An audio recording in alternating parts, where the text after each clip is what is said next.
On parle souvent de l'apport important de l'immigration à la société québécoise. Eh bien, la Jeune Chambre de commerce haïtienne de Montréal veut rassembler les jeunes professionnels, les gens d'affaires, les entrepreneurs, les travailleurs autonomes d'origine haïtienne ayant à cœur à contribuer à l'essor économique du Québec. Donc, on en discute avec la présidente de cette Jeune Chambre de commerce, Nedji Augustin. Bonjour. Bonjour. Ainsi que Thierry Lindor, qui est propriétaire de Remax L'Espace Griffintown et aussi mentor pour cette Jeune Chambre de commerce. Merci d'être là. Ça fait longtemps qu'on voulait vous recevoir. On dit souvent que les entrepreneurs disent souvent que la clé de leur succès, c'est leur réseau. Est-ce que la communauté haïtienne est forte et soudée pour s'entraider? En fait, je pense qu'on a la chance d'être rendu là à ce moment-là. Oui. Où est-ce qu'il y a des gens qui sont rendus à des positions stratégiques de leadership, où est-ce qu'ils peuvent vraiment permettre la création de ce réseau-là. Oui. Puis c'est là que la Jeune Chambre de commerce va pouvoir aider. C'est qu'on veut, l'un de nos objectifs pour cette année, c'est de créer ce pont avec ces leaders-là qui veulent rejoindre. Donc le besoin vient aussi des leaders qui se disent, Nedji, moi, en 10 ans de carrière, j'ai jamais pu rejoindre des jeunes Haïtiens. J'aimerais ça les rejoindre. Mais il y a aussi les jeunes qui viennent me voir puis qui me disent, mais ils sont où tous ces gens-là qui ont réussi ou ces gens qu'on voit à la télévision? Donc, mais c'est vrai parce que souvent, quand on a des membres de la communauté haïtienne qui viennent pour différentes raisons, ils nous disent tous, on voit rarement les modèles de la communauté haïtienne dans les médias, un peu partout. Donc, c'est peut-être aussi au niveau de l'entrepreneuriat, j'imagine. Au niveau de l'entrepreneuriat. Qu'on les voit pas, ces modèles-là. Oui, effectivement. Il y a cette... je dirais c'est une absence qui est comme un peu créée parce que j'en rencontre beaucoup d'entrepreneurs. C'est ça, donc il y en a, exactement. Il y en a, ça existe, et puis des gens à succès.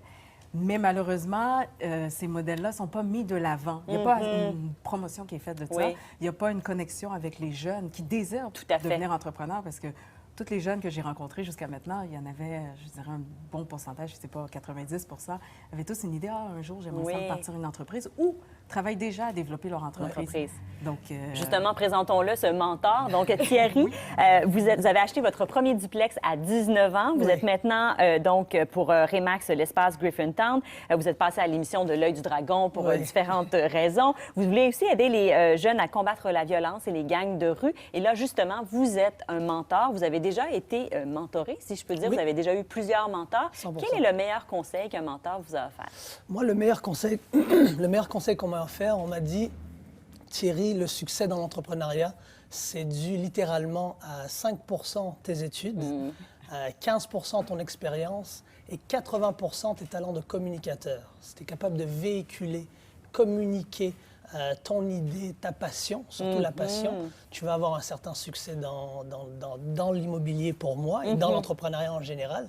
Et je crois que c'est ce qui fait le succès de Nedji en tant que présidente de la Jeune Chambre de commerce haïtienne. Elle est passionnée. Elle est passionnée et elle est une très bonne communicatrice. Et ça, au fait, on ne le retrouve pas assez au fait, dans l'entrepreneuriat au Québec en général, pas seulement chez les Haïtiens. Oui, c'est un problème, moi, exactement. Qui est on va à l'école, là. on nous en prend comment la théorie, puis là, après ça, on gradue et on dit, oui, mais comment est-ce que je communique cette théorie, cette passion? Comment je vais rencontrer un banquier pour aller chercher du financement? Mais justement, c'est intéressant parce que vous faites des capsules, entre autres, vous, sur Facebook.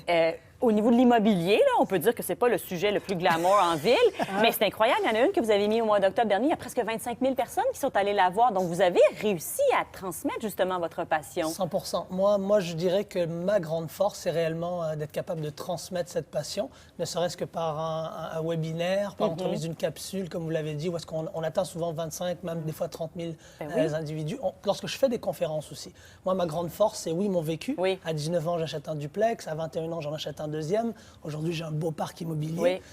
Mais en tant que propriétaire de Remax Griffintown, c'est d'être capable de véhiculer cette passion-là pour que d'autres jeunes entrepreneurs ou courtiers immobiliers puissent suivre dans notre trajet, au fait. C'est vraiment quelque chose qui est important pour vous, hein, ce cercle des mentors au niveau de la Jeune Chambre haïtienne. Oui, exactement. Thierry parlait des passions. Moi, j'aime rencontrer les gens, j'aime apprendre à les connaître.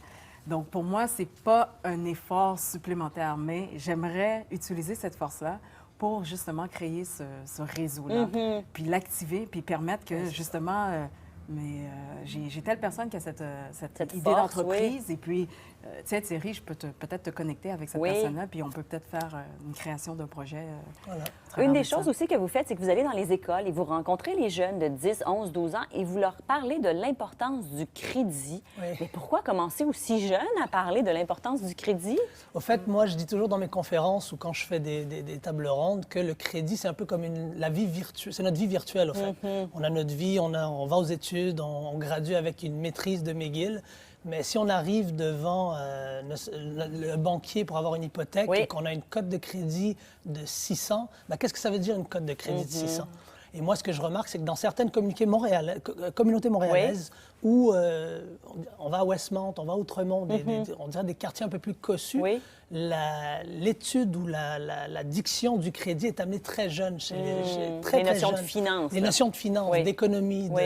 C'est quoi une cote R? C'est quoi un R4? Ça veut dire quoi? Puis de l'apprendre à un jeune à 14 ans, des fois, il y en a qui disent, tiens, t'es un peu drastique sur ton approche, mais ce petit jeune-là, s'il veut être entrepreneur, puis qu'un jour, il va chercher du financement, il n'y aura pas de besoin de donner 40-50 de sa compagnie, parce que peut-être qu'il va l'obtenir par lui-même, son financement. Donc, le crédit, je le dis toujours, c'est notre vie virtuelle. Et puis, malheureusement, il n'y a pas assez de gens qui l'entretiennent, bien. Voilà. Bien, merci beaucoup d'être venu nous parler donc, de cette jeune chambre de commerce. Puis je vous souhaite de continuer à jaser avec tous ces gens dont vous allez être le mentor. Merci. Merci. Merci à vous.